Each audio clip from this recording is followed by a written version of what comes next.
Assalamualaikum warahmatullahi wabarakatuh. Halo anak-anak, bagaimana kabar kalian hari ini? Semoga semuanya selalu dalam keadaan sehat ya. Kembali lagi bersama saya, Ibu Desi Kawati SPD, dan minggu ini kita akan belajar tentang fungsi inverse. Fungsi inverse ini adalah bagian dari bab fungsi. Sebelumnya kita sudah bahas tentang operasi fungsi, komposisi fungsi, dan ini adalah yang terakhir. Nah, seperti apa sih inverse fungsi itu? Yuk kita belajar bareng-bareng. Pertama, kita punya masalah seperti ini. Seorang pedagang kain memperoleh keuntungan dari hasil penjualan setiap X potong kain sebesar Fx rupiah. Nilai keuntungan yang diperoleh mengikuti fungsi Fx sama dengan 500X ditambah 1000, di mana X banyak potong kain yang terjual. Pertanyaannya adalah, jika dalam suatu hari pedagang tersebut mampu menjual 50 potong kain, berapa keuntungan yang diperoleh? Dan jika keuntungan yang diharapkan sebesar 100.000, berapa potong kain yang harus terjual? Kita bahas bareng-bareng ya. Pertama, dari informasi tadi, fungsi keuntungannya adalah Fx sama dengan 500X ditambah 1000, dengan X-nya adalah banyak potong kain yang terjual. Untuk pertanyaan yang A, di sana terjualnya adalah 50 potong kain, berarti di sini kita punya X-nya adalah 50. Kita tulis fungsi keuntungannya, Fx sama dengan 500X tambah 1000, kemudian kita ganti X-nya dengan 50.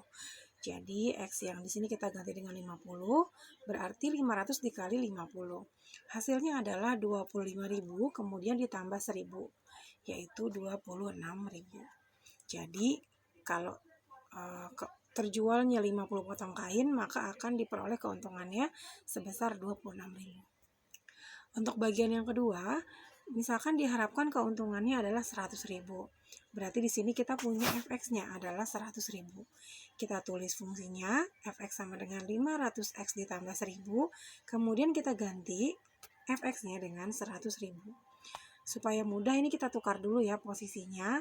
Yang 500X ditambah 1000-nya kita pindah ke ruas kiri, dan 100.000-nya kita pindah ke ruas kanan.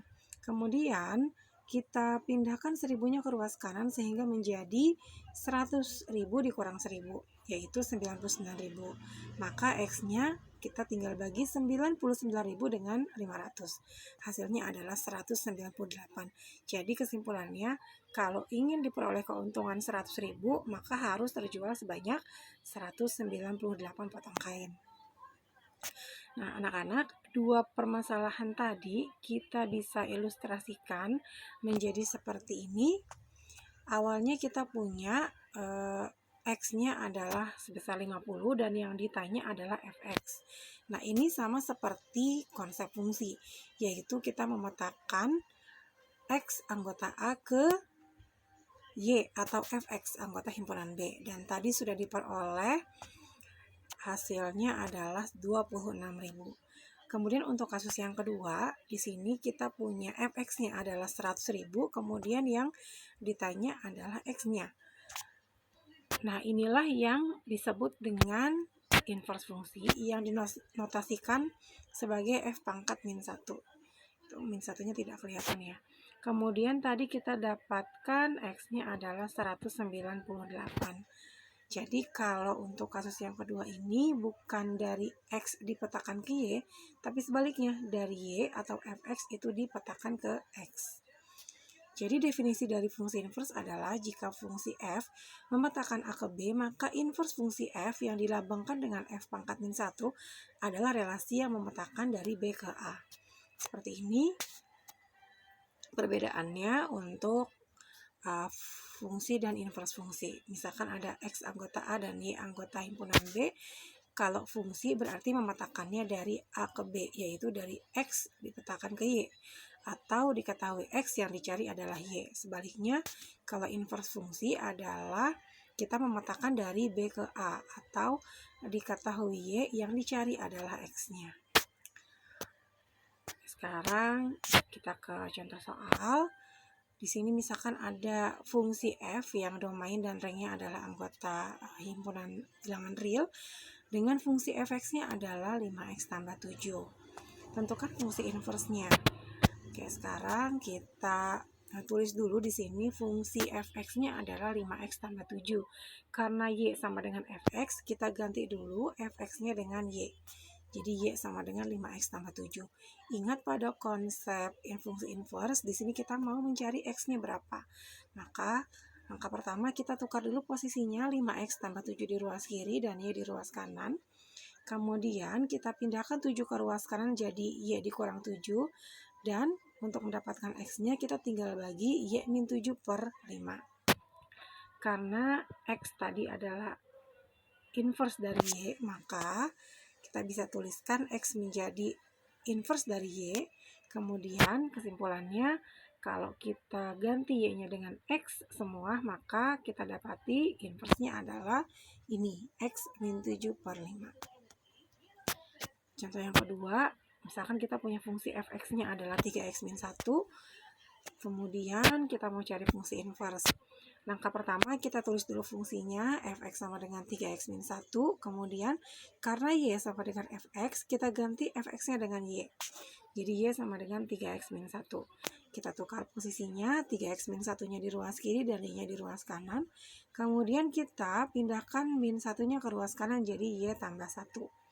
Setelah itu kita cari x-nya, berarti kita tinggal bagi y tambah 1 per 3. Dari sini kita sudah bisa ambil kesimpulan bahwa inverse fungsinya adalah kita tinggal ganti y-nya dengan x, yaitu x tambah 1 per 3. Contoh yang ketiga, di sini ada fungsi pecahan atau fungsi rasional, fx sama dengan x tambah 3 per 4. Tentukan fungsi inverse, ini konsepnya sama, kita tulis dulu fungsi fx-nya adalah x tambah 3 per 4. Kemudian karena y sama dengan fx, kita ganti fx-nya dengan y. Kemudian kita lakukan kali silang, 4-nya kita kalikan dengan y jadi 4y. 4y sama dengan x tambah 3. Nah, di sini kita tukar posisinya, x tambah 3 kita pindahkan ke ruas kiri, 4y kita pindah ke ruas kanan.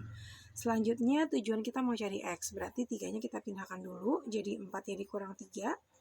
Maka kesimpulannya kita tinggal ganti variabel y-nya dengan x. Inverse dari fungsi fx adalah 4x min 3. Oke, sekarang waktunya kalian kerjakan tugas. Kerjakan pas soal ini ya, fx sama dengan 2x dikurang 3, fx sama dengan 3x tambah 5, fx sama dengan 2x tambah 1 per 6, dan fx sama dengan 3 dikurang x per 2. Semuanya kalian cari inverse fungsinya. Oke, anak-anak jangan lupa kalian catat materi dan tugasnya di buku tulis. Jika sudah selesai, baru kalian bisa buka link quizzes yang soalnya sama dengan yang ada di PPT materi ini. Kalau kalian punya kendala untuk mengakses link quizzes tersebut, kalian bisa kumpulkan bukunya pada saat kalian datang ke sekolah. Demikian materi untuk minggu ini. Terima kasih sudah menyimak video ini sampai selesai. Mudah-mudahan kalian paham. Tetap semangat belajar semuanya meskipun kalian dari rumah. Wassalamualaikum warahmatullahi wabarakatuh.